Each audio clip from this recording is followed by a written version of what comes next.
I hope this video makes you angry because it makes me angry. When I was a kid, I had 0 Jewish friends. Not because I hated Jews, but because Jews don't want to live with us. And us Arabs, we don't want to live with Jews. In my country, Israel, there is segregation. Arabs live in one place and Jews live in another. We don't go to school together, we don't make friends, and we rarely interact. This is segregation, and this is why I am angry. Segregation is a problem not just in my country, but in every country. In London, one of the most diverse cities in the world, is actually quite segregated. If you look at the map of London, the whites live in this part, the Muslims live in another part, and the blacks live in another part. The people are diverse, but they live separately. In the US, entire neighborhoods are dominated by one ethnic class. Baltimore, Washington is 60% black, and Nebraska is 88% white. This segregation is no one's fault. We humans gravitate to people that share our culture because it's easier. Then you ask, so what is the problem? The problem is that self-segregation is not just bad, it's dangerous.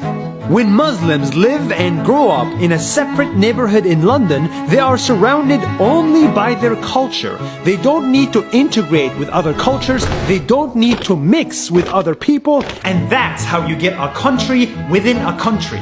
The government will underfund you and ignore you. Society will break apart and disintegrate, and racism will grow.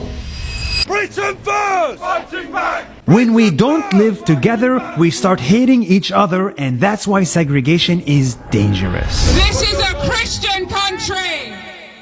1, 2, 3, go! But segregation can be fixed. Just look at places like Singapore. They have a diverse population of Malays, Chinese, and Indians, and 81% of them live together in public housing. Out of every 100 apartments, there are about 74 Chinese families, 13 Indian families, and 13 Malay families. So it is impossible to have only 100% of any race in a public housing. This isn't just luck. This is the law. Just ask their experts. He has encouraged social mixing so that people from different racial groups stay together and understand the lifestyle of each other. We now have a stronger society because of that policy. This way, people of different races meet in the elevator, their kids hang out in the playground, and they become friends. So do you have an Indian friend? Yes, I do. Do you have a Malay friend? Yes, I do. Do you have a Chinese friend? Yes, I have many Chinese friends. Do you have an Arab friend? No, you are my Arab friend. And if it worked in Singapore, then I'm pretty sure that it can work somewhere else. In your country and in my country. Governments need to do whatever it takes to encourage people of different races to live together. And if they don't do it, then we should. We need to encourage your kids to have friends with different cultures. We need to do whatever it takes to get people to live together, so that in the future, that Muslim kid in a village in Israel can grow up with Jewish friends. See you next week.